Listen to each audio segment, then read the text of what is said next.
seperti yang disampaikan oleh Pak Menko, produk halal itu bukan hanya menjadi kebutuhan bangsa Indonesia. Ini sudah menjadi kebutuhan masyarakat dimanapun berada. Bahkan kalau kita menuju ke negara-negara yang dulu tidak mengenal produk halal, seperti Jepang misalkan, hari ini sudah sangat menggejala. Artinya bahwa kita betul-betul harus bisa menjaga mana yang secara keyakinan ini harus dijaga keberadaannya, baik dari kualitas produk maupun perpindahan produk itu sendiri. Bahkan saya di DPR membicarakan terkait dengan produk halal ini panjang sekali.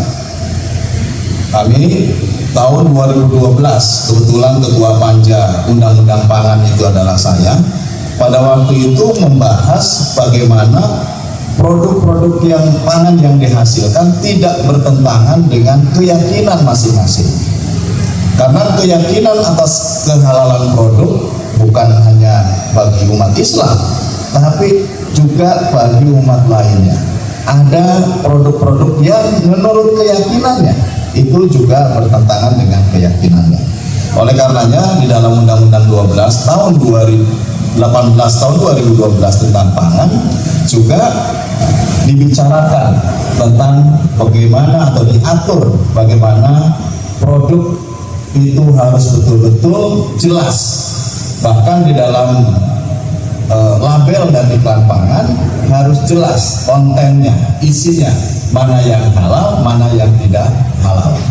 Ini penting. Maka itu kemudian Undang-Undang 33 melahirkan Undang-Undang Jaminan Produk Halal. Turunannya ada karena perlakuan terhadap suatu produk bukan hanya karena produknya, tetapi karena treatmentnya, karena prosesnya, itu juga harus betul-betul mendapatkan sertifikat halal. Khusus untuk UMKM, saya juga membidangi komisi yang membidangi UMKM dan koperasi. Kita tahu bahwa Indonesia jangkar perekonomiannya itu adalah UMKM dan koperasi. 65 juta kurang lebih usaha UMKM menopang terhadap kehidupan masyarakat Indonesia, menguasai sekitar 90% usaha yang ada di Indonesia. Namun secara omset memang kita masih miris karena hanya dikuasai oleh 10% terhadap 80% kekayaan alam kita. Ini yang harus terus kita tingkatkan, kita dorong. Saya sendiri di daerah pemilihan di Cirebon dan Indramayu, saya memiliki binaan UMKM 2000 UMKM lebih yang saya bina secara konsisten, baik dari sisi permodalan, peralatan, dan peningkatan kemampuan produksi. Nah, dari 2000 ini jujur bahwa yang masih sulit untuk diperoleh adalah sertifikasi halal. Namun dengan pemerintahan Presiden Prabowo Subianto didirikan atau dibentuk Badan Halal, dan kemudian ada program 1 juta sertifikasi halal yang itu disiapkan oleh pemerintah dan didukung oleh para pendamping yang kategorinya volunteer, tidak digaji namun sukarela untuk mendampingi terhadap UMKM dan pelaku usaha kecil. Ini saya kira menjadi prospek ke depan bahwa sertifikasi halal tidak akan menjadi penghambat terhadap peningkatan UMKM. Mudah-mudahan apa yang diniatkan kita bersama hari ini, bahwa bukan hanya seremonial, ke depan sertifikasi halal akan menjadi penjaga produk-produk yang bukan hanya kehalalan tetapi juga menjaga kualitas atas produk yang akan kita hasilkan. Kami juga sekarang sedang menyusun revisi Undang-Undang Perlindungan Konsumen yang salah satunya memang kami membicarakan terkait dengan bagaimana produk yang baik dan produk yang berkualitas itu salah satunya juga memberikan labeling antara yang halal dan tidak halal. Sekarang tidak sulit kalau kita ke Eropa, ke Amerika, ke Jepang, Korea, untuk mencari produk halal mereka sudah memiliki juga logo sendiri atau memiliki tanda sendiri bahwa produk itu halal. Oleh karenanya Pak Afrian Sanor menganggap penting bahwa kegiatan ini harus terlaksana dan kick off ekstravaganza halal sudah berjalan, dan sekali lagi mudah-mudahan memberikan manfaat untuk bangsa dan seluruh rakyat Indonesia. Selebihnya saya kira silahkan dilanjut kegiatan ini. Ketua Umum menyampaikan salam kepada kita semua.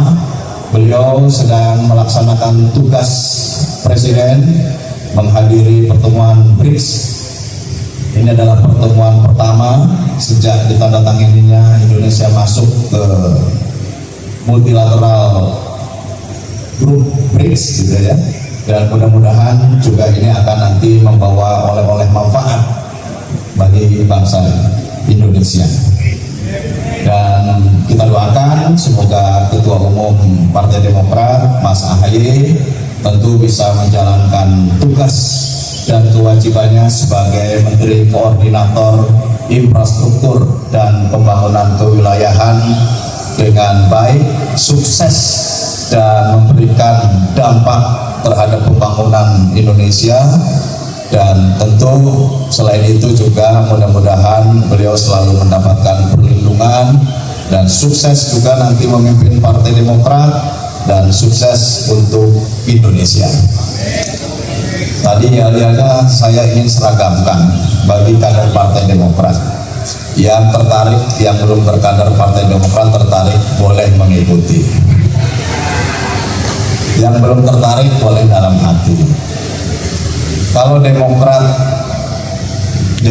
itu sudah masuk biayanya dalam ADRT. Demokrat siap, Demokrat setia, Demokrat jaya-jaya. Ditambah satu lagi terakhir untuk mengingatkan kita terhadap eksistensi dan keberadaan Ketua Umum, kita sebut AHY yes. Ini juga mengingatkan dulu pada waktu kesuksesan Pak SBY. Dulu ya-yanya Demokrat jaya, Demokrat jaya-jaya, Demokrat jaya-jaya-jaya, SBY yes. Mudah-mudahan juga nanti takdir Ketua Umum kami sukses seperti Pak SBY. Demokrat, Demokrat, Demokrat, AHY yes. Kan enak kalau berkreasi. Terima kasih kepada Pak Muklis dan kawan-kawan yang mempersiapkan acara, membantu, dan seluruh panitia. Mudah-mudahan apa